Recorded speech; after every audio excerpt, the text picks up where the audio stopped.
E aí, pessoal, tudo bem com vocês? Aqui quem falou é o professor Luiz, e no vídeo de hoje a gente vai resolver uma questão do Enem PPL do ano de 2018, que fala pra gente o seguinte: ao dimensionar circuitos elétricos residenciais, é recomendado utilizar adequadamente bitola dos fios condutores e disjuntores, de acordo com a intensidade de corrente demandada. Então, ele está dizendo para a gente que, dependendo do circuito que a gente está analisando, a gente vai ter que botar um determinado tipo de disjuntor. Esse procedimento é recomendado para evitar acidentes na rede elétrica. No quadro é especificada a associação para 3 circuitos distintos de uma residência relacionando a tensão do circuito, bitola dos fios condutores, intensidade da corrente máxima suportada pelo disjuntor. Com base no dimensionamento do circuito residencial, em qual 2 circuitos os equipamentos estão ligados adequadamente. Vamos lá, a gente tem aqui 3 circuitos, circuito 1, circuito 2, circuito 3, e eu preciso nessa questão saber qual circuito apresenta o disjuntor correto, né? Porque ele está falando de dimensionamento de fios condutores e de disjuntores. Para isso, eu preciso relacionar o valor de potência que ele deu para a gente, né? O equipamento ligado em watt, esse valor aqui é a potência, com a tensão associada ao trecho lá que a gente está analisando do circuito, né? Circuito 1, circuito 2 ou circuito 3. Como eu quero saber qual é o disjuntor que eu vou colocar, eu preciso calcular a corrente elétrica. Então, a expressão que vai envolver potência, DDP e corrente elétrica é essa aqui, P igual a U vezes I. E agora, o que eu preciso fazer? Para cada circuito, eu vou substituir o valor da tensão e da potência e ver qual é a corrente que passa. E aí, sim, com esse valor, eu consigo analisar se o disjuntor é bom ou não. Lembrando que o disjuntor, ele limita o valor máximo de corrente que pode passar no circuito. Fazendo essa continha aqui, vamos substituir. A potência é 4.200.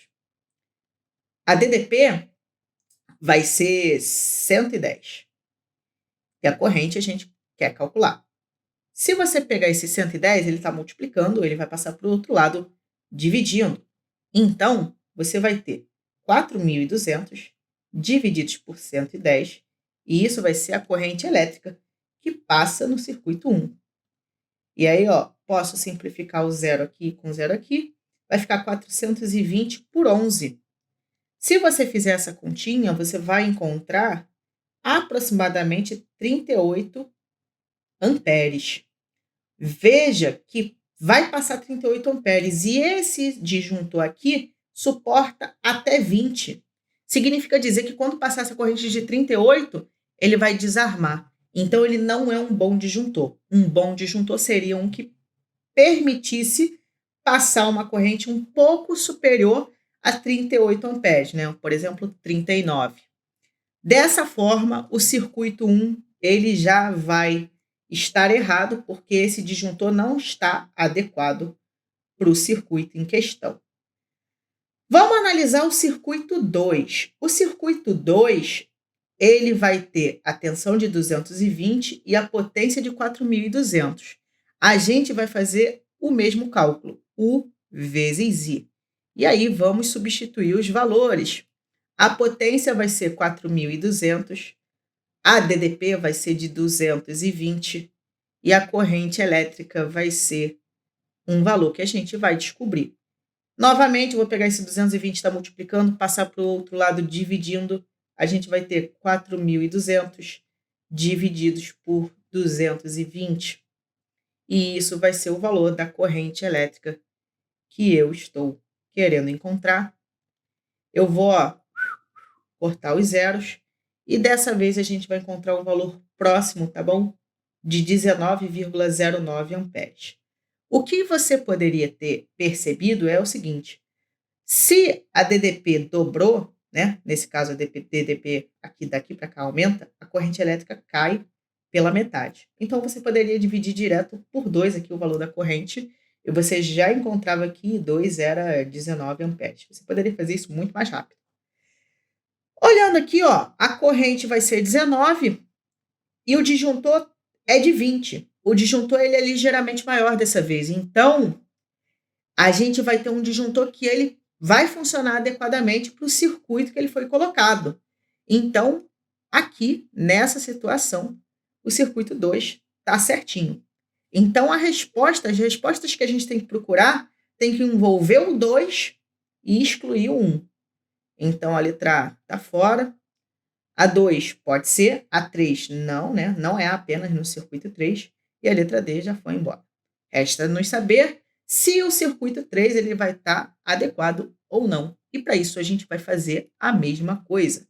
P igual a U vezes I. E agora eu vou substituir os valores, que dessa vez são diferentes, né? São 6.600 e 220. Vamos lá, 6.600, isso aqui vai ser de 220, vezes a corrente elétrica, que vai ser a corrente que vai passar no terceiro disjuntor. 220 está multiplicando, passa para o outro lado dividindo. Então, a gente vai ter 6.600 divididos por 220. Você vai poder cortar um zerinho aqui, ó. Corta zero. E isso vai ter que ser igual à nossa corrente elétrica que passa no terceiro disjuntor. Fazendo essa continha, você vai encontrar 30 amperes. 30 amperes é o valor da corrente que passa. Se eu colocar um disjuntor de 35, o circuito vai funcionar adequadamente, beleza? Não vai existir, né, dele desarmar. Então, a gente tem que o circuito 2 e o circuito 3 são boas opções. Portanto, o gabarito da nossa questão vai ser a letra E. E eu vou ficando por aqui. Desejo uma ótima semana, bons estudos e até a próxima. Tchau, tchau!